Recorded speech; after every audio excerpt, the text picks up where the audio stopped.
If you've ever caught yourself thinking, it'll just be faster if I do it myself, this new episode of Special Educators Resource Room is for you. Hey, special educators, I'm Jennifer from Positively Learning. Welcome to the Special Educators Resource Room. If you're like me, you're always looking for ways to save time and streamline your work. That's why this podcast was created, to give you the systems and solutions you need to get your time back. Tune in for tips, tricks, and tools that will help you manage your workload and make the most of your time. Whether you're brand new or experienced, all are welcome in the Special Educators Resource Room. Welcome back to Special Educators Resource Room podcast. I'm your host, Jennifer from Positively Learning. I really struggled with the title of this episode. It was originally titled, One Task You Can Delegate to a Paraprofessional Today. But then I thought, well, if you don't have any support, which is the reality for so many, you may not even click listen. And I still think there are a lot of tips and mindset shifts that are helpful in this episode. So either way, I'm so glad that you took the chance and hit play. Today, we're talking about one small but mighty move, delegating just one task off your plate today. Because I know how it goes. You have a growing to-do list. Your students need support. Your inbox is full of reminders. But maybe there's someone out there, whether it's a paraprofessional, an intern, student teacher, instructional coach, or friend, and they're asking, what can I do? And even though they're ready to help, it can feel like more work to explain than to just do it yourself. So today we're going to be changing that without adding more to your plate. First, let's check in with our mindset. Delegating is a skill. And for a lot of us in special education, it doesn't come naturally. Maybe it's a bit of control. Maybe you've worked with people in the past who weren't super reliable. Or maybe you're just so used to juggling everything that handing over one thing, it feels like a weird luxury. But here's the truth. Delegating isn't lazy. It's leadership. Because you're not offloading half your job. You're just starting with one task that doesn't require you and your unique expertise to complete it. If you're rolling your eyes or cringing a bit, I've got you. Here are 5 easy, safe tasks that you can hand off today without needing to prep or train for hours.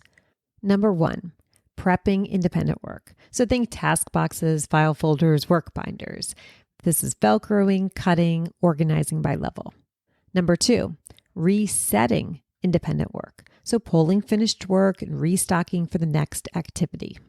Number 3, filing or labeling materials, especially if you already have a system in place. Number 4, running a familiar activity. So something your students already know how to do.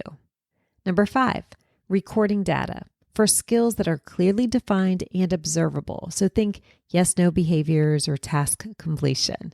And if that all still feels like too much, try this baby step. Have someone check and refill supply bins. It's small, but it's still so helpful. Hopefully you're coming around to the idea. Here's how to make it stick. Try out this super simple script. Hey, I'm going to have you take this one over today. The students already know the routine. Just watch out for insert a helpful tip. Let me know if anything comes up. Or you could just say, can you help me out by taking care of this one task today? It'll free me up to focus on whatever you're going to do. It's clear, it's appreciative, 0 guilt. Why does this matter? When you delegate a task, you get breathing room, whether it's to review data, answer an email, or just catch your breath between transitions. Whoever you're working with feels trusted and empowered, which often leads to greater initiative and ownership. Your students are going to get more consistency and support, even when you're pulled in 5 different directions. And most importantly, you're building a smoother classroom flow, one where you're not the only one holding everything together.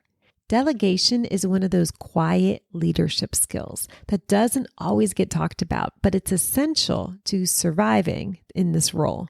You don't have to do it all, and honestly, you shouldn't. Here's your takeaway for today. Pick one thing, just one, and hand it off. It might be resetting an independent activity, might be collecting finished task cards or prepping visuals, could be something like grabbing your to-copy folder and running copies. It doesn't have to be perfect, it just has to be off your plate.